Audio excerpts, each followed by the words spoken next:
Yes, hello, good evening, good morning, whenever you're listening to it, ladies and gentlemen. Welcome to the Wednesday week. My name's Fudge. It's not a euphemism. That's my actual name. And, you know, welcome again to the Wednesday week. It's that time of week again where we sit there and it's eternal optimism for the next 60 minutes, ladies and gentlemen. With me on the line tonight, we've got the eternally optimistic Mr. James Marriott. Do you actually introduce yourself to people as Dan Fudge, not as in a euphemism? Because I do introduce myself as James Marriott. No, I don't own the hotel. It's not fucking funny. yeah. It's actually written on my business cards. Do you know what I mean? Like, not as sweet as you'd think. Something like that. Something quippy, you know. And we've got middle class hero once again, Mr. Eddie Hoyland, Sausage Arms. Are you all right, brother? For those of you who were worrying about it, yes, I am drinking red wine. Tonight, it's a beautiful Côte du Tongue from the Loire Valley in France. A Côte du Tongue? That sounds like, that sounds like, you know, an ex-Sheffield United midfielder who's bought some coastline. You've got the wrong podcast here, aren't you? This is the Wednesday week, not the Tosspot Weekly. Sorry, mate. I won't be told what this podcast is or isn't. I won't be bullied into drinking beers during this. I'm here for the more continental flavour of the Wednesday week podcast. Well, you know, we'll bring some upper class flair to it then. So, chaps, like I said, it's going to be eternally optimistic tonight, as you probably guess. And speaking of being upbeat, I don't know if you've tried this place out near the Hillsborough ground itself. You can get yourself some lovely alternative flavoured middle class sandwiches, and you can also buy some bottles of Corona with their lovely heated outside bar. Do you know where that is? Can I guess that's the Riverside Cafe? That is the Riverside Cafe. That's where you can purchase all of the above and get yourself a lovely pre-match pint. In the interim, chaps, back to positivity. We're back in the game. Eddie, I'm going to come to you first. We've got the Stoke game. Not the best of starts, was it? No, I think I'd go so far as to say we were probably caught cold, weren't we? Yeah. So I did a little pickup call with the Wizards of Drivel podcast, which is the Stoke fans podcast. I think that's an excellent name. So I had a chat with them on Thursday preceding the match, and I was a little bit down on Wednesday because I predicted that Stoke, being a team that has just come down from the Premier League, big name players, haven't really delivered so far this season, looked like they were in transition and struggling to deal with the differing demands of the Championship, that Wednesday would be the fall guys. And in fact, I predicted a 2-1 defeat. Which I don't think I would do necessarily, on the Wednesday week podcast, although I actually did that last week. I thought that this was going to be a real banana skin for us. And for the first 20 minutes at least, it looked absolutely likely that this was a 2-1 was a dream, because it looked like we were going to get beat 5s and 6s. I can't believe how flat-footed both Jordan Thornley and Tom Lees were caught for both of those goals in the first 20 minutes. And I can't believe how good Benny Kofobi looked. I mean, we literally made him look like Kylian Mbappe for 20, 25 minutes of that game. And this is a player who, let's be honest, has never done it in the Premier League and only really shone in stretches, even in the Championship. So, it was an absolutely diabolical start. Everything we feared, and a return to the sort of form that we'd shown in those opening games of the season, where it really felt like doom and gloom. The one question I've got from those opening two goals, and I have quite literally fingered Jordan Thornley and Tom Lees for those goals, and I've watched the replay a couple of times, and I think my initial instincts are correct. Some people have said, and I've read it online, that Matt Penny could have done more to cover for those goals. A player got behind him, certainly for the second goal. Could he really have done anything about it, given that there were his two centre-backs who were meant to be doing a job and didn't? That to me feels a bit harsh. Is it unfair to Matt Penny that he is getting blown up for perhaps some naivety in those opening 20 minutes for those two goals? Absolutely. I tell you what, where did you read this utter drivel, Eddie? I'm assuming this is Twitter. No, it's a combination of Twitter and Owls Talk, which, although I for the last 10 years have lived on for most, I appreciate that is full of absolute bullshit. Just say that back to yourself, Eddie, and I think you've got your answer there. I think, yeah.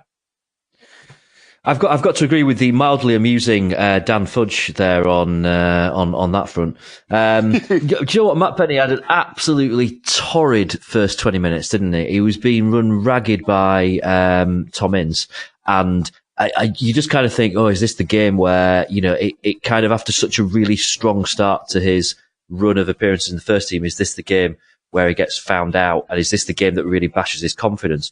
But to be fair to the lad, I thought, once he got to grips with it, and it's the first time he's played against a really good player down that wing, it took him 20 minutes to get to grips with it. But when he did, I thought he adjusted really well. And I thought he, for 70 minutes, played really, really well. So I think it's really unfair people blaming him for stuff. And to be frank and honest, right, the first goal, 100% Dawson could have and should have saved it. I don't know why he went to his knees. It didn't make any sense. It was crap all round, to be fair, defensively, but I think keeper should have had that. Yeah, I agree with you. I think there's going to be a point where, we'll probably get there after the Forest game, where people start to turn on Dawson and start raising questions about the goalkeeping situation. And I think the honeymoon period of having two homegrown young lads from our youth team, that honeymoon period is starting to come to a bit of an end. And I believe you're right. I think he could have done better. I think there's been a few times I've seen the last couple of games where I've seen Bannon actually screaming at Dawson specifically about not coming off his line quick enough and you know, bread and butter stuff like that. But I'm pretty sure we're going to get there later on. No. I think there's a discussion to be had around that, and you know, I think we're going to have that that conversation as to Dawson and Wildsmith. Between them, can we cobble together the production that we need at that position that obviously Westwood has delivered? So I think it's probably a conversation to be had when we discuss the next game. But you know, like it or loathe it, we had a torrid 20-25 minutes. But then literally almost as the second goal went in, it was like the scales had dropped from their eyes and we started playing an awful lot better, and nothing better than Barry Bannon dropping deep, receiving a ball and then lofting an absolute peach of a 50-yard drive through to the onrushing. Well, who did he pick out? Did he pick out Fletch? Did he pick out Matthias? Because they kind of pinballed it a bit between them. But it was a smart finish, wasn't it, from Marco? I can't actually pinpoint the bit where he actually kicks the ball. There's a bit where the defender gets the side of him, and all of a sudden it's in the corner of the net. You go, what part of his body did it come off? You know what I mean? Either he's got a really deft right foot, or he's swinging a hammer like you know what I mean, like a bloke on a certain set in adult snuggle movies. Do you know what I mean? Like I don't know what he's hit it with to get it in the onion bag. But I thought the goal was absolutely glorious. I thought, like you said, the ball from Bannon and the finish from Matthias, or as he's now called after Sky TV last night, Matthias. Apparently, Matthias. Apparently that's his name now. So was it a case of Stoke taking their foot off the gas, or did we all of a sudden do what we seem to do under Carvalhal a lot, was go 2 goals down and decide we were going to start playing? It was 100% Stoke taking a foot off the gas. They should have been out of sight, and they could have been out of sight in that first 20-25 minutes. They ran us all over the place. It was like a knife through butter, and they probably missed chances that they should have scored. And if they had have scored, they'd have been way out of sight. And I don't know why, but they took the foot off the gas, and we got that kind of lucky route back into the game. I say lucky route, was actually a good goal. It was a great ball, but it was kind of optimistic, wasn't it? It was just kind of like a kind of out of nothing. We got ourselves back into the game, and Stoke never really took control back. And, you see why they've been having a few problems this season, Stoke. They're not quite getting to grips with this league. And I think there was an example of that on Saturday where they showed how, when they're on form, they are an immense team, and you would think that they are going to be up there or thereabouts come the end of the season on the back of that first 20-25 minutes. But they did that, that terrible thing that teams do in this league sometimes. And, we knew that we went through a period where we were guilty of this, which is just sitting back on a lead. And, things change so quickly in games in the Championship. Thankfully, this time around, it was to our benefit. But I honestly think, Stoke should have walloped us. They really should have walloped us. But it looked like they were going to, if I'm honest. I thought that's what was going to happen. Sorry, Eddie. Carry on. My apologies. I think the weird thing was that as soon as we got the goal, Stoke just reverted to being a really, really ordinary side. It was almost like flicking a switch. Suddenly they were getting into good positions and the shots were really, really harmless. As soon as it left the striker's foot, they were going out for a throw in. Dawson was kind of strolling around like there's no way you're going to trouble us here, lads.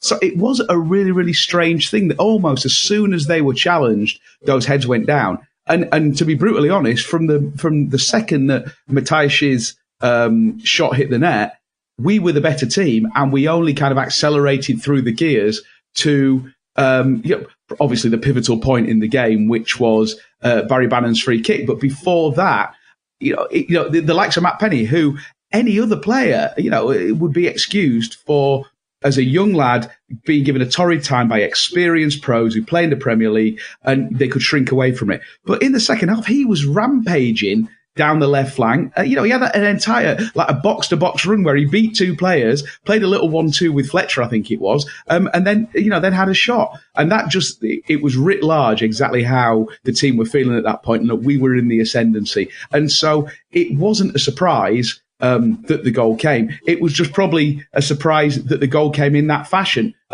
because it was about as casual a goal as you'll ever see, isn't it?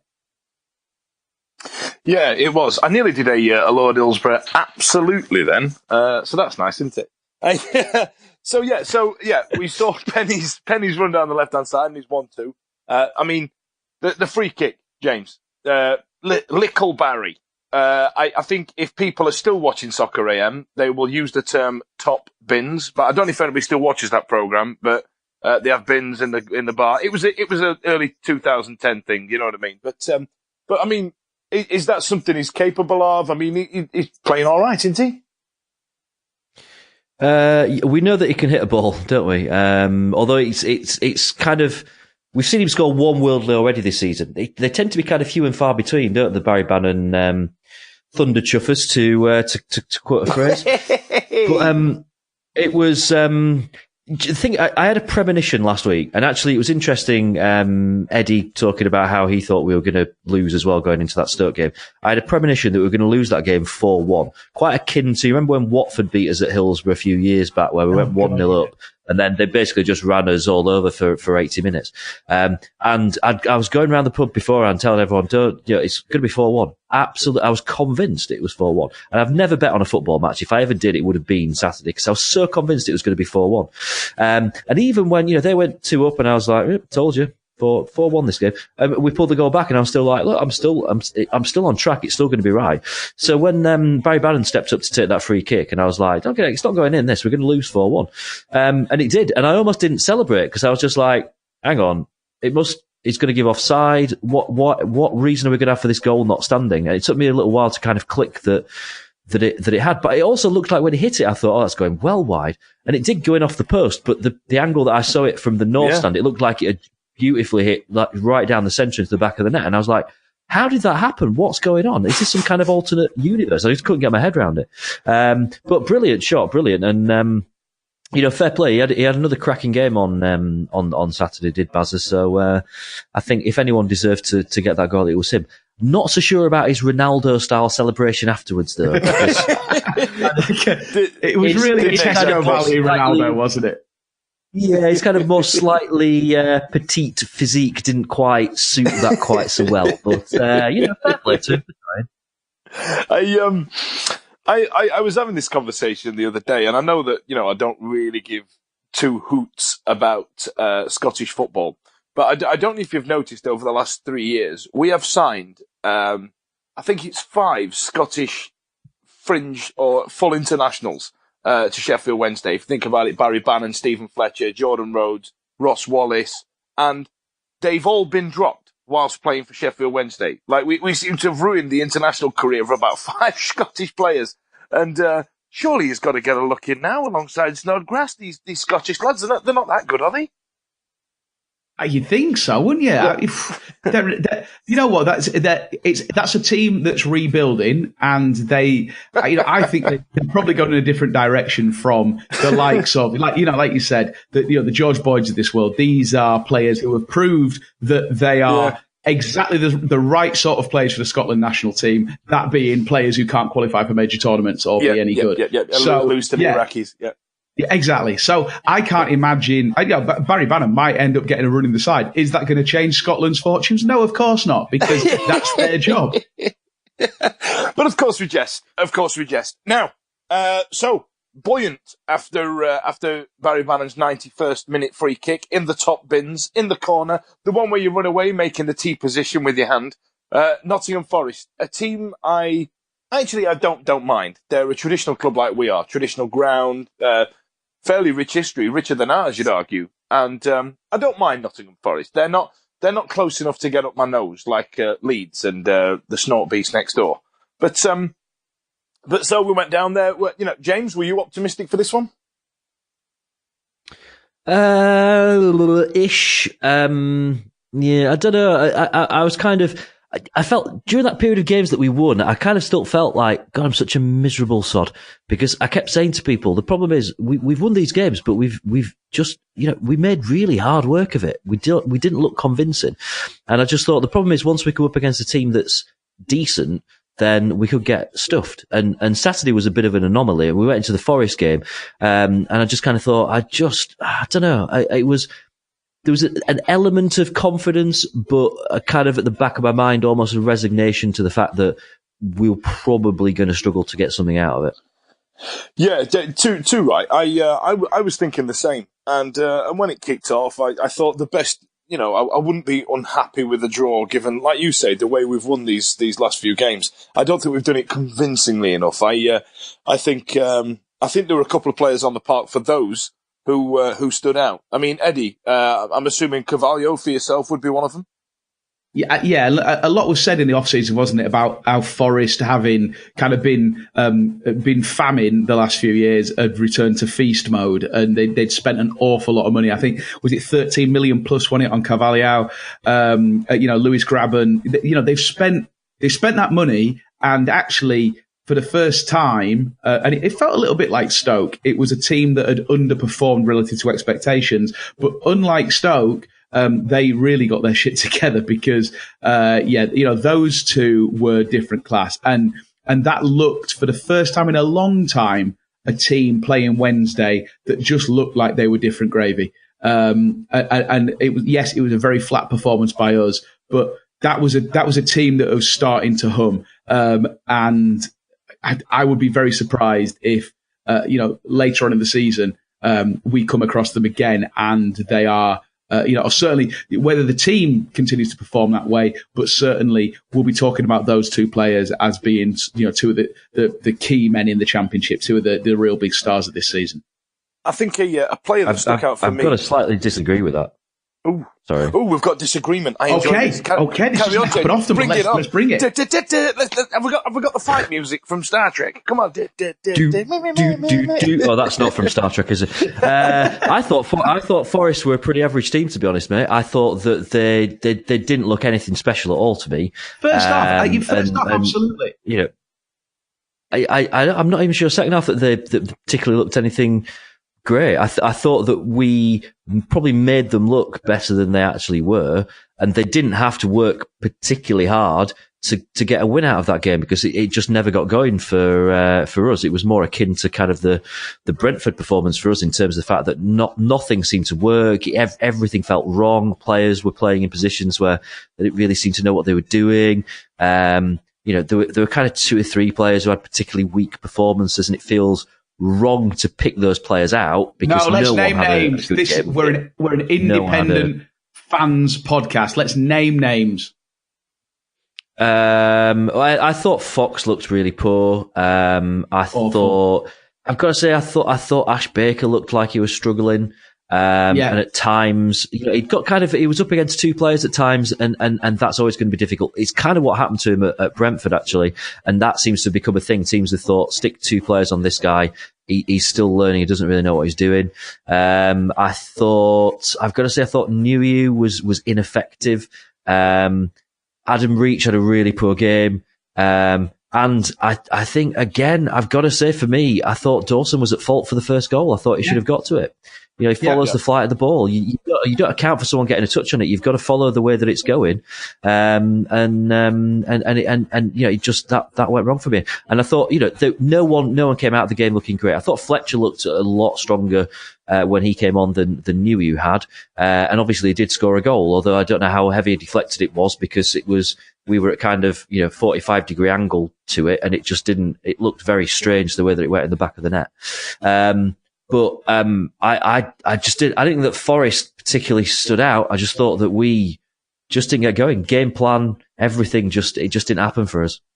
Yeah, no, I'd agree, and it really is. I want you to pull out the difference that performances from individual players make. I thought Forest were generally quite flat. Certainly, first half, we were so flat that we were pretty much the Netherlands at one point, or Lincolnshire if you don't travel outside this country. And all we had was Barry Bannon. And one of the things that kind of shocked me a little bit about Yossi's post-match interview on Saturday was he basically called the rest of the players out and said, we can't just look to Barry. Barry can't be the person that we look to unlock defences, to be box to box, to make tackles, to create everything and destroy everything that the opposition does. It's not a one-man team. And it's like it's gone in one ear and out the other, because with very few exceptions, nobody covered themselves in glory on Wednesday night. And again, Barry Bannon put in a shift, and it wasn't his best performance by any means, but in terms of how he looked compared to the rest of the team, it was another example of him being streets ahead of the rest of the team in a way that reminds me of how when Forestieri was playing at his absolute best, when he was a talismanic player, it felt the same way, that he was the only one who could turn a game. The difference being that when he was doing it, we were a team that were, 8th or 7th in the league, and we were trying to get up there into the playoffs. And now we're a team that, to all intents and purposes, looks like a lower mid-table side that's trying to be dragged by one player, up into respectability. And that's not where we want to be. I completely understand you there, Eddie. I agree with you. I think we'll come back to Bannon in a moment. So during this game, I thought that is it Guerriera, the guy with the Brutus the Barber beefcake mask on? If listen to a certain age, you'll remember that. Absolutely, yeah. Yeah, I thought he jockeyed very well. I thought in terms of when they didn't let us have a minute. He was jockeying and chasing every ball down to the point of headlessness. Like to the point of where I'd have got, when we got told off at school for flocking after the ball when you're 10 years old, you're just flocking. And the PEs is going, stop flocking. That's what Guerriera was doing.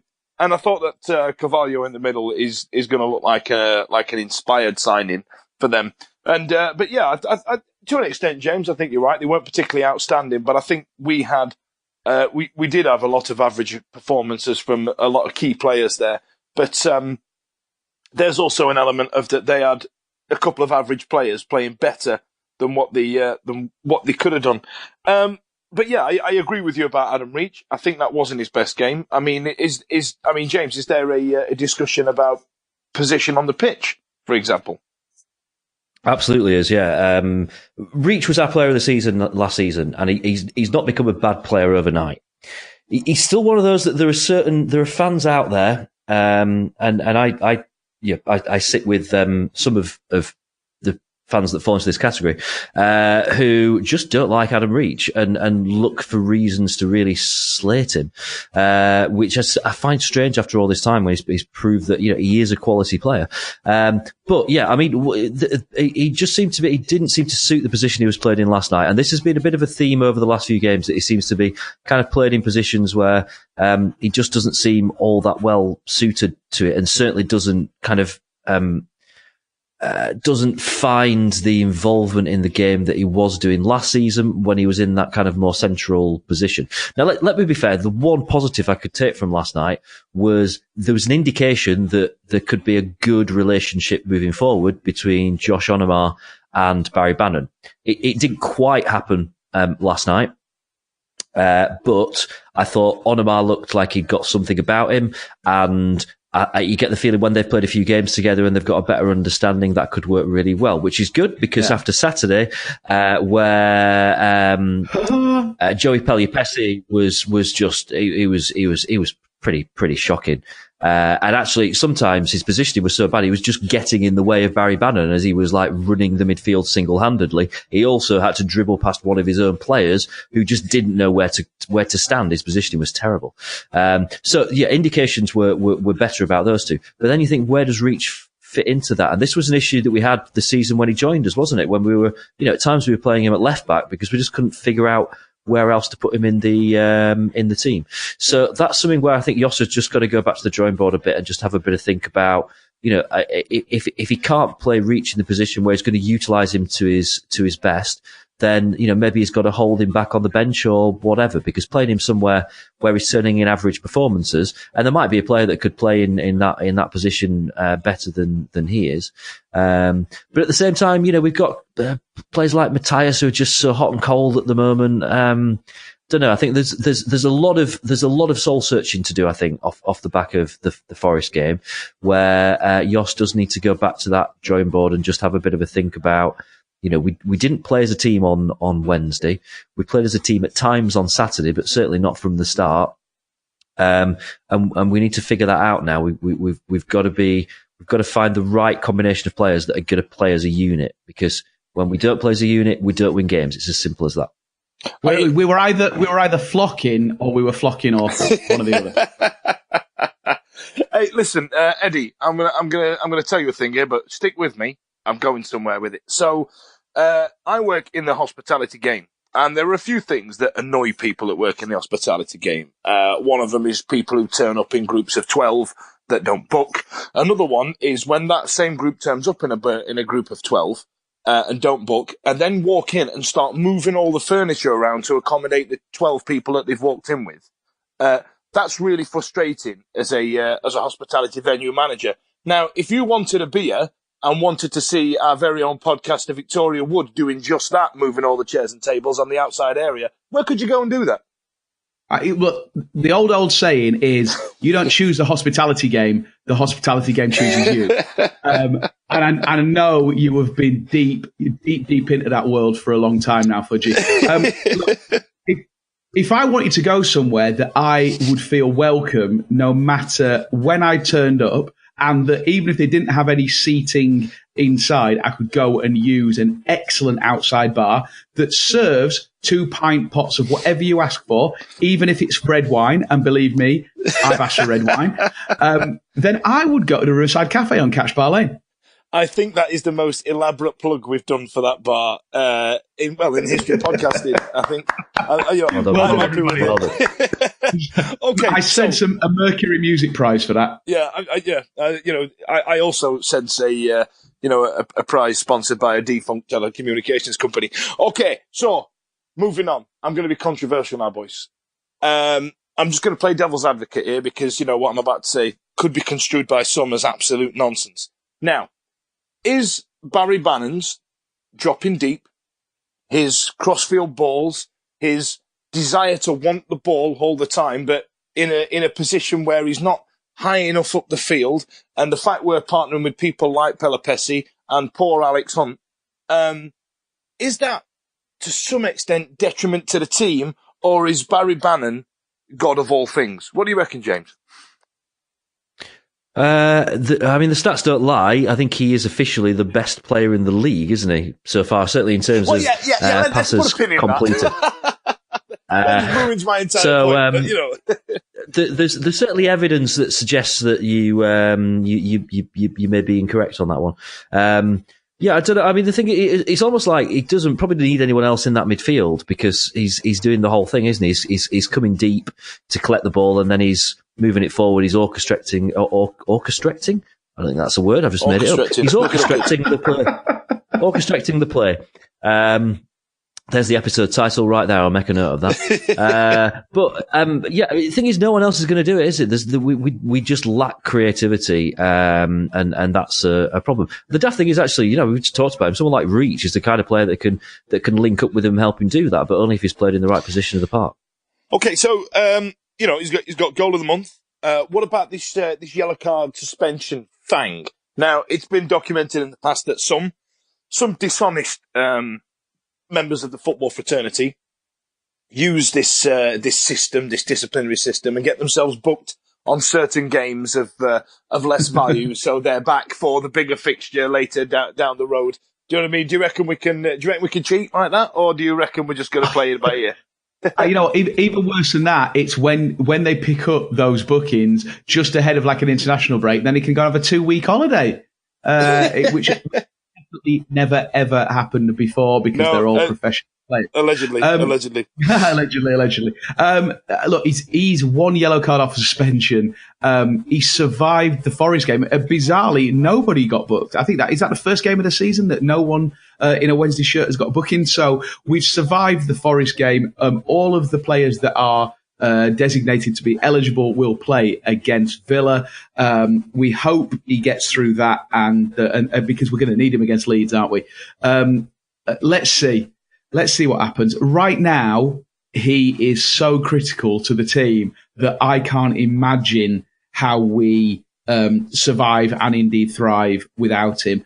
It's what James said before is actually really food for thought, because I don't think that there is anything about how Jos is playing Barry that means that he can't play the other impact players, the likes of Adam Reach, or even, I know we don't mention him much, Fernando Forestieri, actually bring these players back, play them in the right part of the field, and find a way to accommodate the players who have the most ability to change the game.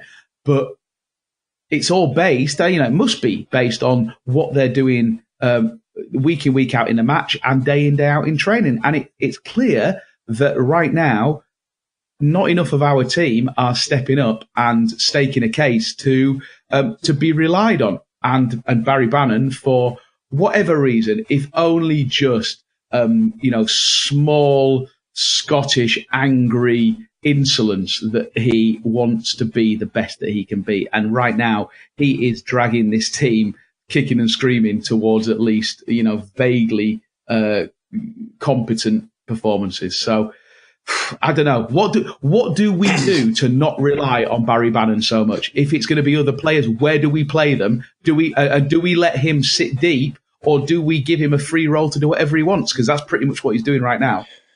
Well, I don't know the answer to that. Although if we're wishing for things, it would probably be a magic wand for Gary Hooper and Kieran Lee to come back, because I think those three specifically would absolutely be dynamite. Kieran Lee, I miss so much. He is an absolute joy to watch, and the amount of ground that man covers. And we'll come to that later on about Kieran Lee. But I've got a very important thing to bring up now, chaps, and it's something that's very dear to me.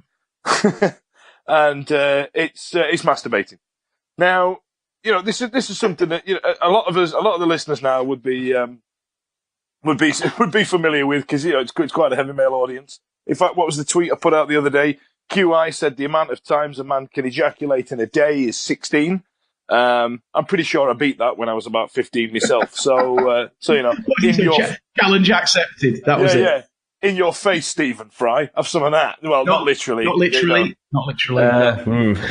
So, just to clear up, I have not had a bukkake party with Stephen Fry.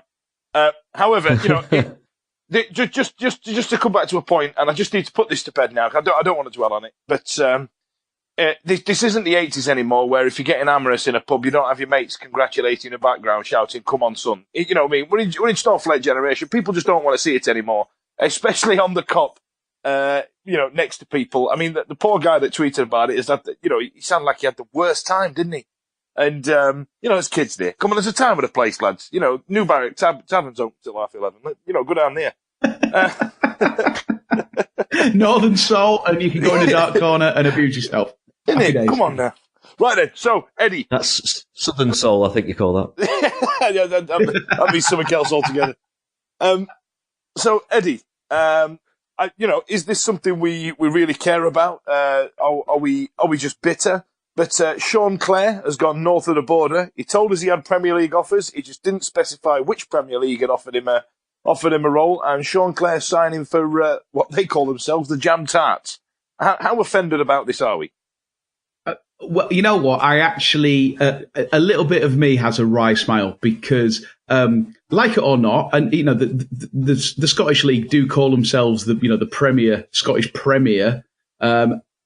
That's monkey tennis. That's not a move up. That's a move down.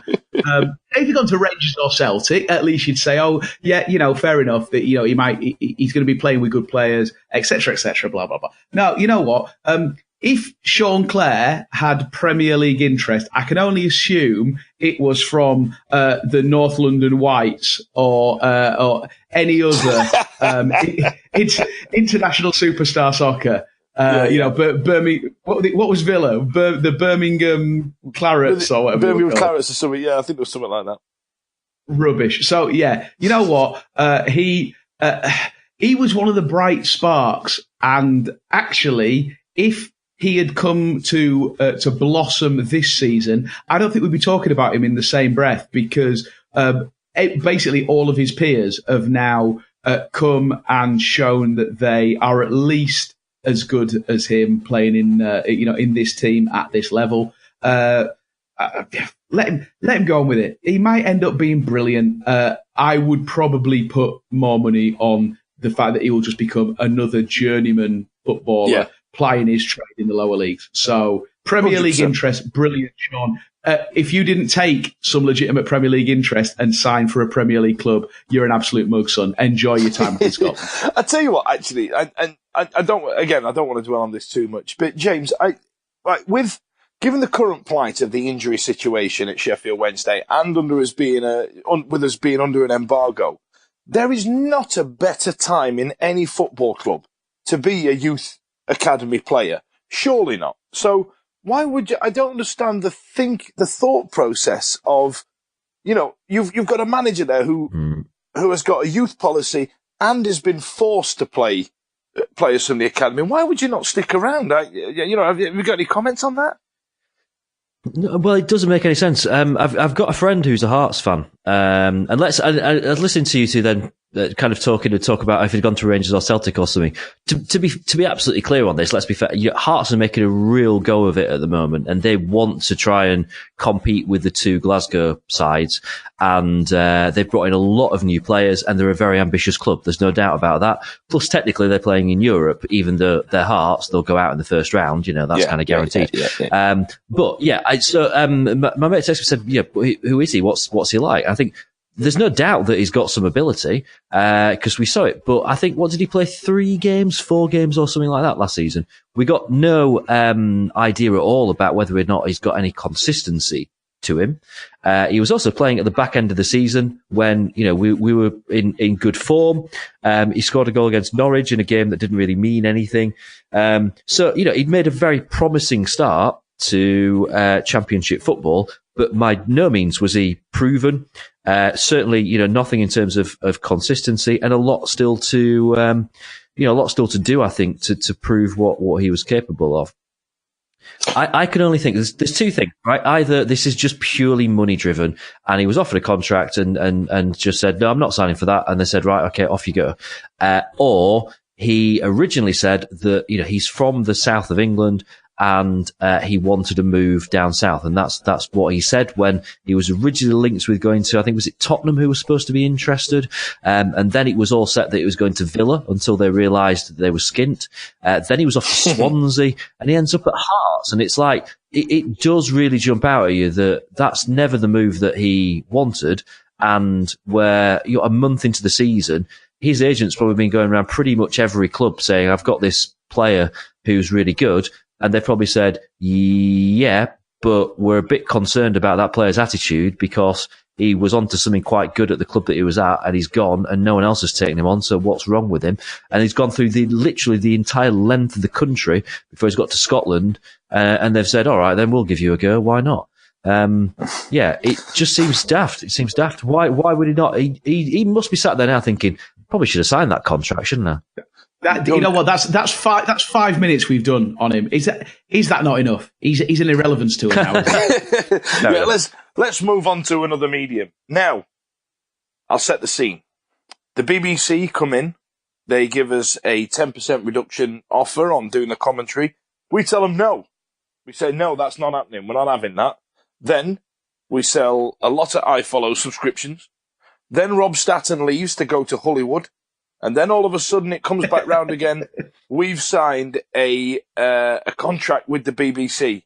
James, do you know anything about it? Can you shed any light on it? Is it Rob Statten's fault? I know nothing. Other than it's all very strange. It seems a little bit daft over what are very small sums of money, all things considered. And it just seems, it kind of feels like common sense has prevailed, and that there was just a strange kind of month and a bit, kind of just like an anomaly in the middle of it, where you kind of look back and think, in seasons to come, we'll look back and go, did that actually really happen? That was really strange. That was really odd.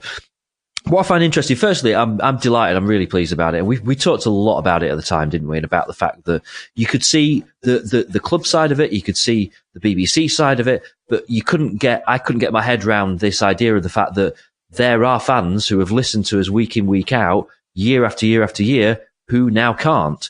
And that was horrible, and I hated that. So it's great that they've got that sorted, and I'm really pleased about that. And I think it shows a good sign that, the club maybe in the past might have been really stubborn about it, and they've budged, and they've met somewhere in the middle and reached an agreement, which is brilliant.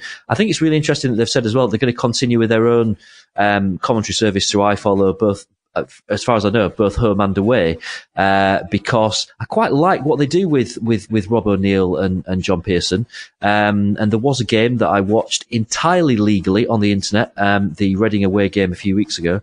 And it was really, interesting how different it is when you've got a commentary team that just say us and we, and they're both Wednesday fans, and there's no kind of like, now we're going to go across to Bramall Lane to find out what United are doing, because we don't give a toss about that. So I kind of feel like we've kind of come out of this with the best of both worlds, which maybe somewhere on the line someone's played a blinder. I don't know. It just feels like we've come out of it, and actually you've got a choice now when it comes to commentaries for away games, which is amazing. If you are someone that is not, internet literate, and you were having to just sit and follow the games on teletext or something, you've got the radio commentary back now, which is brilliant. Okay. You remember teletext? CFAX was good, wasn't it? So number 302, get a football. Yeah. I think that it's really important to have that fallback position, and it's also important to have BBC Radio Sheffield invested in what is happening at Hillsborough, because we know from the past, when things go south at the club, there are very few media organisations that are going to at least be able, if not to hold the club to account, but to at least get under the covers a little bit. So anything that means that BBC Radio Sheffield aren't just going to ignore what's happening at Wednesday because they've got no skin in the game is a good thing. At the same time, I will be listening to Rob and to John on iFollow every single week from now on, because it's like you say, it is we, it is us. It's a biased commentary in the right way, and we don't have to cut to it's not Seth anymore, is it? No, you don't have to cut to Jonathan Buck and at Oakwell to talk about what they're doing. He's gone. He's gone as well. Well, you know what? So long story short, yes, it's Rob Statten's fault. The only thing that makes it worse is that now part of his job is going to be to appear on Look North on the actual television. And I don't want to see his massive bald cranium anywhere near my TV screen. So nobody wants that. It's a roundabout way of saying it. Fudge, I'd like to move in with you down south. Is that all right? That's absolutely fine. Come down here. Do you know who does the local news down here? Do you remember the bloke off Out For Now, Fred Dinage? He does it. No way. No way. I'm sold. That's it. $1,000 a month. I'll pay you for a room. Absolutely fine. It's $2,000 down here, though. It's the south. All right, then. So, right. So let's move on. Upshot being it is Rob Statton's fault, and it was a tin hat, excuse to get money out of a stride follow. It's plain as the nose on your face. I'm joking. Don't email the club or anything. All right then. So let's move on. Now, injuries. Now, we had a couple of games last week, were they under-23 games, I believe, and Sammy Winnell had a bit of an injury setback. But in these games, we saw Kieran Lee and Gary Hooper stepping out for the lads in the blue and white stripes, and I must admit that was a great moment for me, seeing Kieran Lee and Gary Hooper wearing this season's kit. And part of me would like to see him wearing last season's kit, to be fair, but I'll take this season. And Kieran Lee lasted, I think 17 minutes. I think the plan was to have him on for a half, but he didn't manage it. Went off after 17 minutes, holding his groin. I believe it's a different injury. Is that correct, James? Apparently it's a different injury, and there was talk of it being like a 2-week setback. Am I the only person that sat here just thinking, I've got a funny feeling that I'm probably never going to see Kieran Lee play football again? I don't want to admit it, but it's definitely a danger, isn't it? It's definitely got, it smacks of when Luke Nillis signed for Aston Villa for all their money and smashed his leg up. It's just one of them where you think, oh, this is going to be heartbreaking. I don't want to see it happen, but I genuinely think it's a concern.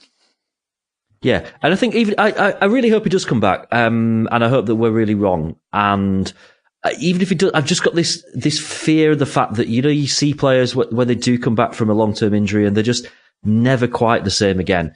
So it just worries me a bit. But he's had such bad luck over the last couple of years, so I've literally got my fingers crossed as I say this.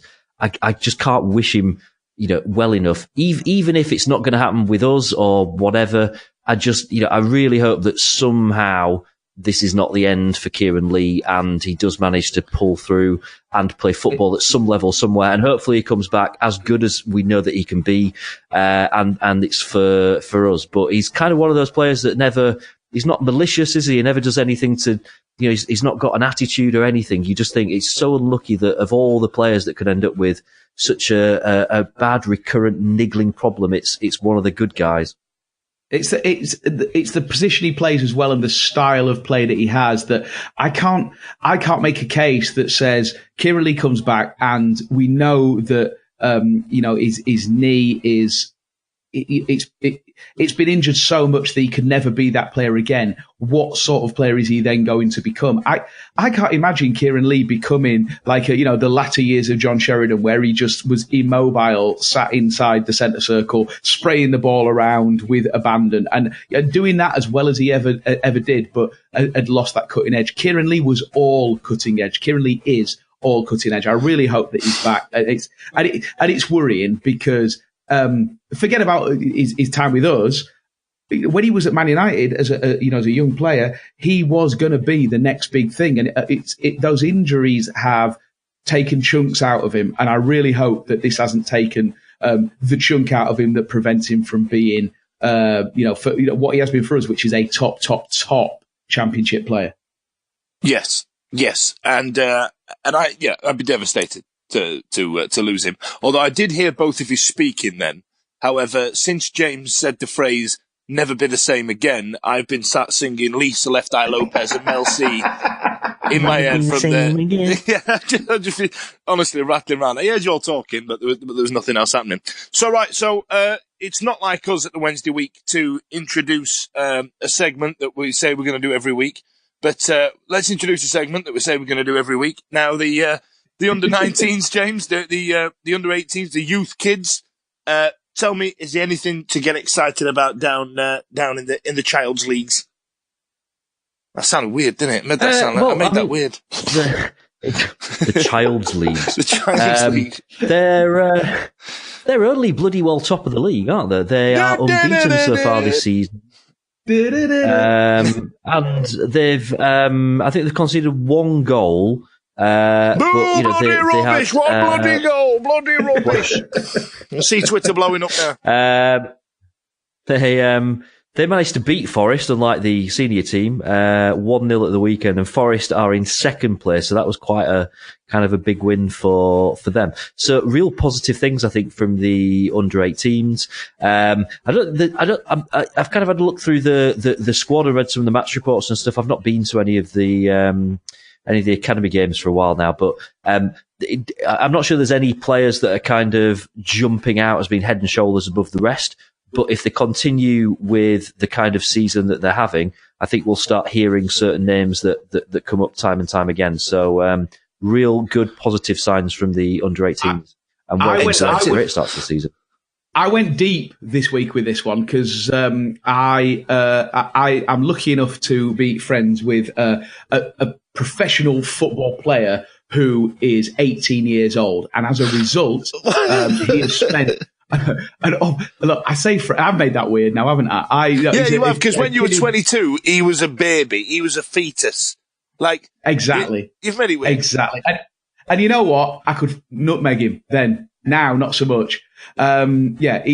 He plays for Leeds United, but he has, because he's 18, he has grown up with playing against these players kind of season in, season out. And so I said to him, Alf, what's going on with these under-18s Wednesday? They're top of the league. He goes, oh, yeah, they're dead good. I said, so who are there? Who are the key players? Who are the ones that you'd watch out for? He goes, oh, no, all of the good ones are already playing, in the first team for Wednesday. And so basically he's got nothing.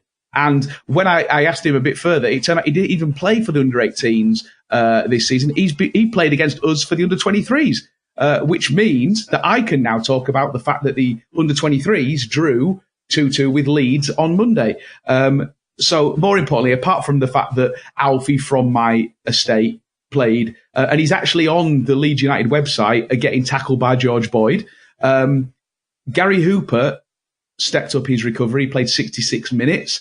He laid on a pass for the aforementioned George Boyd, who played 90 minutes, was on the score sheet. The other goal that we scored was an almost laughable own goal by all accounts. The 23s are doing all right. They're not doing as well as under 18s, but they are doing a decent job, especially given the fact that we are playing with, effectively a load of absolutely crocked first team players for the most part. The under 23s tomorrow night, this is Friday night for those who are listening. Friday night, we play our under 23s derby match against Sheffield United of Sheffield at Hillsborough. Actually, you can go and watch it. They are charging for admission because Dave von Chansiri doesn't miss a trick. So you can get down there. I think it's a few quid. I don't know how much it is, 3 or 4 quid or something like that. But it should be a good game because the under-23s now, it's starting to feel like the reserve games of old, where there's quite a lot of quite tasty players in there who are staking a claim. So I would assume that tomorrow night's Steel City under-23s derby is going to be a bit of a tasty one. Well, that sounds fun, and like you say, I like the under-23s coming back to what they were. I remember back when they were the reserves back in the day, and used to see people come back from injury. If the programme is more than a printed sheet of A4 paper that cost me 5p, I'm going to be very upset. Because, that is the cornerstone of going to watch the resis. Now, James, you had a bit of cinema action. Again, I've made that sound weird to the wanking conversation we had earlier on, but you had some cinema action on the movie All Wednesday. Now, I believe there's some more showings. Did I see that announced? No, you won't have done. Right. But you just completely spoiled my introduction to this piece. So thank you. All right. So, for anyone that didn't watch the Alan Biggs show on Sheffield Live TV tonight, which I imagine is a small percentage of people that didn't watch it. Now Matt, who's the guy that put together the All Wednesday film, it was his entire baby, really. He was on the show with Alan Biggs tonight and announced that there will be another showing of it at the University of Sheffield which apparently has a cinema. Who'd have thought that? Which will be in November. I think it's going to be the 6th of November. All the full details about it are going to be announced on the official Sheffield Wednesday website. As we record this on Thursday night tomorrow, so on Friday, those details should be coming out. It's going to be really well priced, and the tickets will be sold via the normal Sheffield Wednesday kind of ticket shop on the interweb, so it'll be really easy to get tickets for that. And this is brilliant because for a little while after that film, there was part of me that just felt a bit weird about the fact that it was such a good film, and yet no one else is ever going to be able to see it. Because it was the only planned showing of it, and it was going to have to be changed quite a bit to be all right to be released on the internet. Matt, who's the guy that's put together the film's got this brilliant kind of plan about how he hasn't made a penny from this, and the whatever money he raises from the showing of this film is going to reinvest so that more people can see it. And I'm sure that he'll want to kind of tell the full details of that. But it's really good. It's in partnership with us. The really, really bad news is that I am going to be hosting the evening, and I apologise to anyone that goes because that will be rubbish for you. But yeah, tickets going on sale hopefully in the next few days, and it will be cracking. Excellent news. So, Wednesday fans, if you are free that evening, get a ticket, get yourself along, and go and watch a piece of 150 years in the in the making? Is that the right way of saying it? Anyway, there's a movie about the Owls. Go and see it. So, okay. We're nearly up to the hour mark. Let's start wrapping this up. Next game, Aston Villa. Now, they are what you'd call one of the powerhouses of the league, one of the big teams, one of the top five, one of the big guys. A team who, like us, when we first went down, thought we'd go sailing back up because arrogance and fan base. Now, they found it very difficult. They spent 12 million quid on Ross McCormack, who's now turning out for a team I can't even remember the name of because he just didn't want to turn up for Aston Villa. But they've still made some pretty solid signings. Yannick Bolasie, Tammy Abraham. I think they've actually got Glenn Whelan as well, much to my chagrin because he was one of my favourite players back in the day. And they've got Cop favourite Robert Snodgrass in there as well. So these are a team. These are a team that are the opposite to us, as it were. There's only a couple of points between us. However, they seem to have played really well, but not picked any points up. Whereas the last few games we've played absolutely bloody awful, but managed to pick up some points. So, is there a case of James? I'll come to you first. Is there a case of them beating themselves and us just sailing through and getting a Barry Banner last minute winner? Or what are you saying, fan? I don't know. I think that they've had a kind of a mixed start to the season. I know fans of clubs that they've played this season who've said that they've been terrible. And I've also kind of, there's been signs of them just kind of starting to turn things around, which is a bit of a worry because that tends to happen, doesn't it? Just before we play a team, they just start coming into form. It's been an interesting week for them because of the fact that the sale has gone through, hasn't it? And they're now officially under new ownership. I think that happened today or the last couple of days. It's on the verge of happening. But they've also sacked loads of people. There's been some backroom staff that have been fired. The chief exec got fired. The director of football got fired. Steve Bruce was kind of hanging on to that job by a thread a few weeks back. So it all feels a little bit like maybe, new owner now officially coming in. Are they in that weird limbo period where maybe the manager knows he's probably going to get sacked anyway? Maybe some of the players know, well, the manager's going to go. It's all going to change. It's all going to be different. We're at the start of a new era. You could argue maybe we're going to play them at the right time. On the other hand, they are going to beat us. So there we go. Have some of that. Have some of that. What about you, Eddie? Honestly, that is our hope. When I was building the picture of how this game could go, my hope was that they see a dead man walking in Steve Bruce and they decide, we're not playing for him. And because they are these big name Premier League players, they will decide that they're going to save themselves first because they're just professionals. It's a job to them, job done. I don't believe it. I'm saying it, and I don't believe it as it's coming, as it's spilling out of my mouth. All my brain is saying is, Eddie, you're full of bullshit. And believe me, that should happen more often than it does. They are a much better team than their record suggests, and they're already sitting 7th. They got absolutely battered by our city neighbours a couple of weeks ago.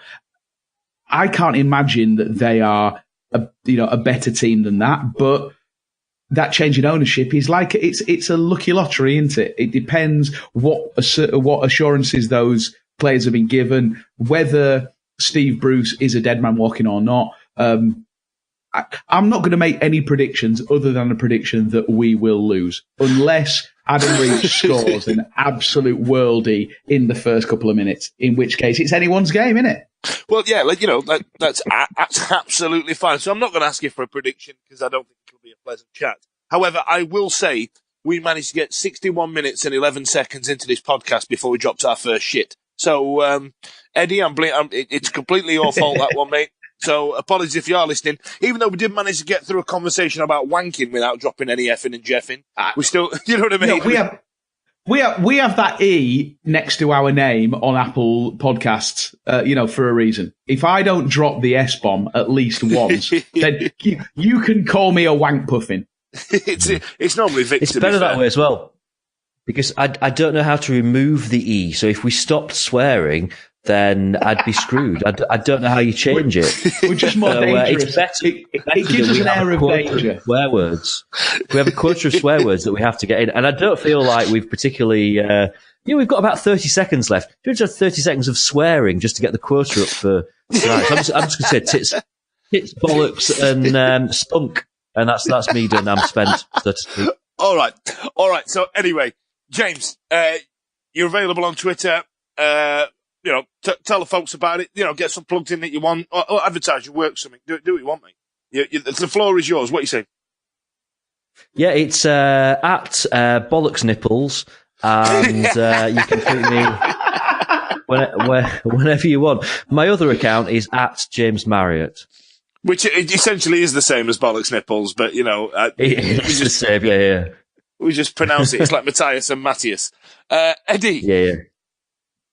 Yeah, as always, I'm available at FelchPheasant69. Again, this is the wrong podcast.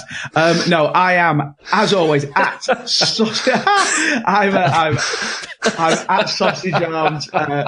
Feel free to send me some abuse, because that's I've gone to a dark place. What a good word, Felches. It's only bettered by the word gooch. I don't know if there's any better word than gooch. You know what? We've been three-handed tonight. I want to send a big get well soon to Victoria, who's not here tonight. She is feeling very, very under the weather, and I'm sure she'll be back. But in the meantime, I hope that the sudden influx of sexual innuendo at the end has at least brightened up her evening. So at Sausage Arms, come at me, bro. Well, get well soon, Vic. You've probably put your back out moving all the tables and chairs around on the Riverside Cafe, which is available for a pre-match pint on match day, serves Belgian Blue and 2 pints pots. So my name's Dan Fudge. You can find me at Lobotomized Shitlark on pisschisel.com. I'm just now saying words. It's at Dan Fudge on Twitter. Thanks for joining us, and I'm assuming we'll see you again soon.